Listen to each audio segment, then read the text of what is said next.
আসসালামু আলাইকুম, কেমন আছেন সবাই? আশা করছি সবাই অনেক অনেক ভালো আছেন। শীত তো প্রায় চলে এলো। শীতের মধ্যে আমাদের সবার অন্যতম পছন্দের তালিকায় থাকে চিতই পিঠা। চিতই পিঠা আমরা কম বেশি সবাই খেয়ে থাকি। পারফেক্টভাবে চিতই পিঠা বানাতে না পারার কারণে অনেক সময় আমরা বাইরে থেকে পিঠা খাই, ঘরে আর বানানো হয়ে ওঠে না। আজকে আপনাদের সাথে খুব সহজ পদ্ধতিতে চিতই পিঠার রেসিপি শেয়ার করব। অল্প সময়ে এই পিঠাটা তৈরি করে নেওয়া যায় আর খেতেও ভীষণ মজার হয়। ভর্তার সাথেও খাওয়া যায়, সে সাথে এই পিঠাগুলো দুধ চিতই হিসাবেও পারফেক্ট হবে। চলুন তাহলে রেসিপিটি শুরু করা যাক। প্রথমে আমি এখানে 1 কাপ পরিমাণ চাল নিয়েছি। আমি এখানে আতপ চাল নিয়েছি 1 কাপ পরিমাণ। চালগুলোকে কষলে ভালোভাবে ধুয়ে পরিষ্কার করে নিয়েছি। 1 ঘন্টার মতো ভিজিয়ে রেখেছিলাম। আপনাদের হাতে সময় থাকলে আরও বেশিক্ষণ ভিজিয়ে রাখতে পারেন। তারপর একটা ব্লেন্ডারে আমি চালগুলোকে দিয়ে দিচ্ছি। এখন কুসুম গরম পানি দিয়ে দিচ্ছি 1 কাপ পরিমাণ। ভাত দিয়ে দিচ্ছি 1 মুঠো পরিমাণ।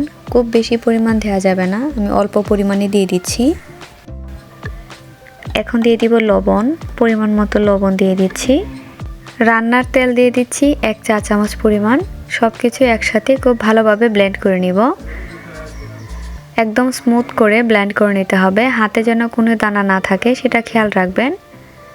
আমি হাত দিয়ে দেখে নিয়েছি, খুব ভালোভাবে ব্লেন্ড করে নেওয়া হয়ে গেছে।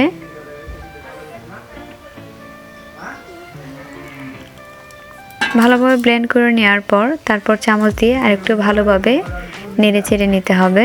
পিঠা বানানোর আগে প্রতিবারই ব্যাটারটাকে ভালোভাবে নেড়েচেড়ে মিশিয়ে নিতে হবে, তা না হলে ব্যাটারটা নিচের দিকে জমা হয়ে যাবে।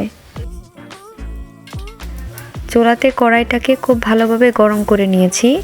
এখন অল্প তেল দিয়ে খুব ভালোভাবে মুছে নিচ্ছি। তেল থেকে যখন ধোঁয়া বের হবে তখন বুঝতে হবে তাওয়াটা একদম পারফেক্টভাবে গরম হয়ে গেছে। এখন আমি ব্যাটার দিয়ে দিচ্ছি।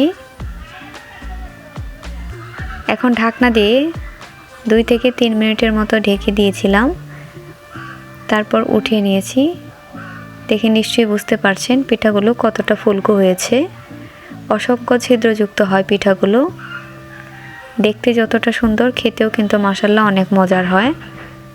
এইভাবে আমি সবগুলো পিঠা বানিয়ে নিয়েছি। পিঠাগুলো একটু বেশিক্ষণ রাখলে নিচ থেকে অনেকটাই মুচমুচে হয়। ভর্তা দিয়ে খাওয়ার জন্য একটু মুচমুচে করে নিলে ভালো।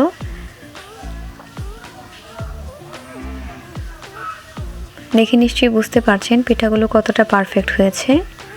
খুবই মজার হয় পিঠাগুলো খেতে। আশা করছি আপনাদের কাছে আজকের রেসিপিটি ভালো লেগেছে। ভালো লেগে থাকলে অবশ্যই বাসায় ট্রাই করবেন। সবাই অনেক অনেক ভালো থাকবেন। সবাইকে অসংখ্য ধন্যবাদ। আসসালামু আলাইকুম।